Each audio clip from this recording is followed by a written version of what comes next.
আমরা, জিহাদিদের কণ্ঠ তুলে নেব আমরা, জিহাদিদের কণ্ঠ তুলে নেব আমরা। হিন্দু হিন্দু ভাই ভাই জিহাদিদের ঠাঁই নাই, হিন্দু হিন্দু ভাই ভাই জিহাদিদের ঠাঁই নাই, হিন্দু ভাই ভাই জিহাদিদের ঠাঁই নাই।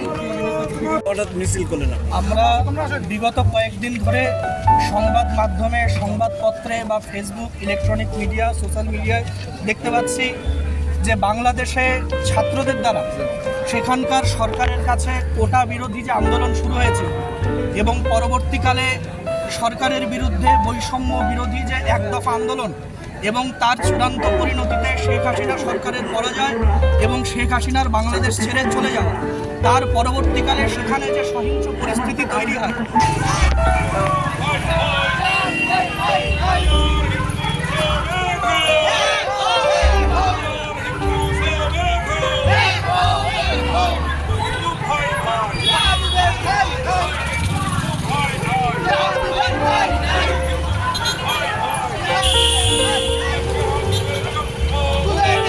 জিহাদিদের কণ্ঠ তুলে নেব আমরা, হিন্দু হিন্দু ভাই ভাই জিহাদিদের ঠাঁই নাই, হিন্দু হিন্দু ভাই ভাই জিহাদিদের ঠাঁই নাই, ভাই ভাই জিহাদিদের ঠাঁই নাই।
জবাব চাই,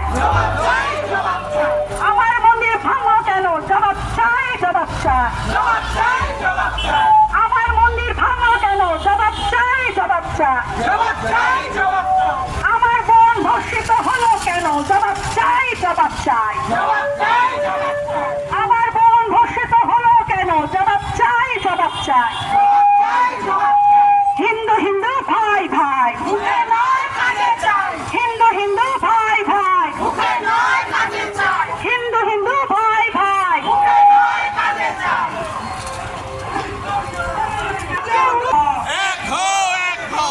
মা বোনেদের মান বাঁচাতে হিন্দু তুমি এক হও, মা বোনেদের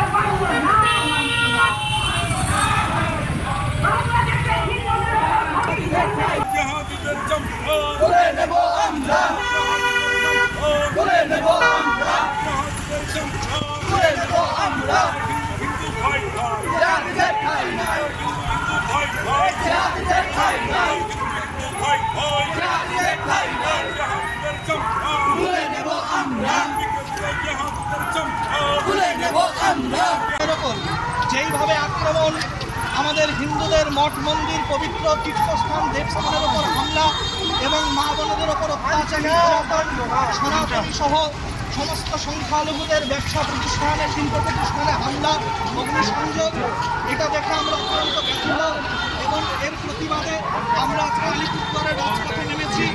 আলিপুরদুয়ার হিন্দু রক্ষা সমিতির পক্ষ থেকে আমাদের মহামান্য ভারত সরকারের কাছে একটাই দাবি, ভারত সরকার যেন বাংলাদেশের যে বর্তমান সরকার গঠিত হয়েছে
জেহাদিদের কণ্ঠ তুলে নেব আমরা, জেহাদিদের কণ্ঠ তুলে নেব আমরা, হিন্দু হিন্দু ভাই ভাই জেহাদিদের ঠাঁই নাই, হিন্দু হিন্দু ভাই ভাই জেহাদিদের ঠাঁই নাই, হিন্দু হিন্দু ভাই ভাই জেহাদিদের ঠাঁই নাই। করতে হবে সারা বাংলাদেশ জুড়ে হিন্দুদের নিরাপত্তা সুনিশ্চিত করতে হবে হিন্দুদের স্বার্থে কেন্দ্রীয় সরকারকে দায়িত্ব নিতে হবে হিন্দুদের স্বার্থে কেন্দ্রীয় সরকারকে দায়িত্ব নিতে হবে এই অবিলম্বে সারা বাংলাদেশ করতে হবে এই অবিলম্বে সারা বাংলাদেশ জুড়ে মন্দির বন্ধ করতে হবে বাংলাদেশের হিন্দুদের ধর্মীয় উৎপীড়ন হলো কেন মানছি না মানবো না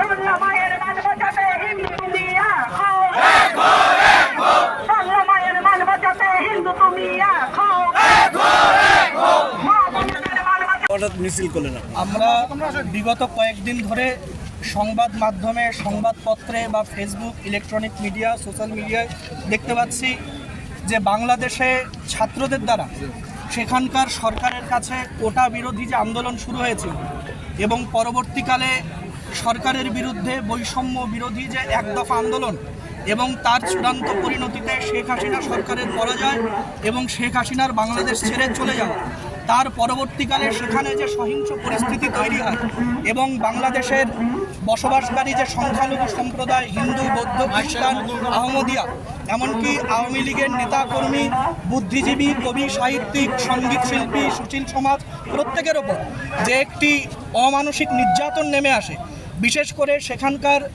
যে তৎপর মৌলবাদী গোষ্ঠী তারা সংখ্যালঘু হিন্দু সম্প্রদায় তাদের বাড়ি ঘর ব্যবসা প্রতিষ্ঠান মঠ মন্দিরের ওপর হামলা করে। আমরা দেখেছি বাংলাদেশ এবং ভারতবর্ষের মিডিয়াতে মেহেরপুর ইস্কন মন্দির সহ বিভিন্ন মন্দিরে যেভাবে অগ্নিসংযোগ করা হয়েছে, হত্যা করা হয়েছে, মা বোনেদের ওপর নির্যাতন করা হয়েছে, বাড়িঘর লুট করা হয়েছে, ছিনতাই করা হয়েছে, ব্যবসা প্রতিষ্ঠানে অগ্নিসংযোগ করা হয়েছে, সেখানকার হিন্দুরা বিপন্ন। তাই সারা ভারতবর্ষ জুড়ে প্রতিবাদের আওয়াজ উঠেছে। আমরা আলিপুরদুয়ারে হিন্দু রক্ষা সমিতির আহ্বানে আলিপুরদুয়ারের সর্বস্তরের মানুষ, শুভবুদ্ধি সম্পন্ন হিন্দু চেতনা সম্পন্ন সনাতনী মানুষ, বিভিন্ন মঠ মন্দির থেকে অনেক সাধু সন্তরা এসছেন, সমাজের বিভিন্ন স্তরের থেকে অনেক মানুষরা এসছেন, দলমত নির্বিশেষে এসেছেন। আমরা মাননীয় জেলাশাসক মহাশয়ের কাছে এসেছি একটি ডেপুটেশন নিয়ে। আমাদের একটাই দাবি যে কেন্দ্রীয় সরকারকে এই দায়িত্ব নিতে হবে, কারণ বাংলাদেশ আমাদের প্রতিবেশী দেশ। 1947 সালের আগে তা ভারতবর্ষের অবিভাজ্য অঙ্গ ছিল। তাই সেখানে যদি কোনো দুর্ঘটনা হয় সেটা আমাদের জন্য বেদনাদায়ক। তাই সেখানে বসবাসরত সংখ্যালঘু হিন্দু সম্প্রদায় তৎসহ সেখানকার যে সুশীল সমাজ প্রত্যেকের জীবনের নিরাপত্তার দাবি সুনিশ্চিত করতে কেন্দ্রীয় সরকারকে বাংলাদেশ সরকারের সঙ্গে ডক্টর মোহাম্মদ ইউনূসের নেতৃত্বাধীন যে অন্তর্বর্তীকালীন সরকার তৈরি হয়েছে তার সঙ্গে আলোচনা করতে হবে এবং সর্বস্তরের মানুষের বিশেষত সংখ্যালঘু মানুষের নিরাপত্তা সুনিশ্চিত করতে হবে এবং বাংলাদেশ সরকারের কাছেও আমাদের দাবি সেখানে সংখ্যালঘু মন্ত্রণালয় তৈরি করতে হবে। অর্পিত সম্পত্তি যে আইন সেই আইন বাতিল করতে হবে এবং বাংলাদেশের যে জাতীয় সংসদ সেখানকার সেই জাতীয় সংসদে হিন্দু সম্প্রদায় সহ অন্যান্য সংখ্যালঘু সম্প্রদায়দের জন্য 10% আসন বরাদ্দ করতে হবে। এটাই আমাদের দাবি মাননীয় কেন্দ্রীয় সরকারের কাছে। আপনার নাম? আমার নাম জয় মণ্ডল, হিন্দু রক্ষা সমিতির একজন সমন্বয়ক।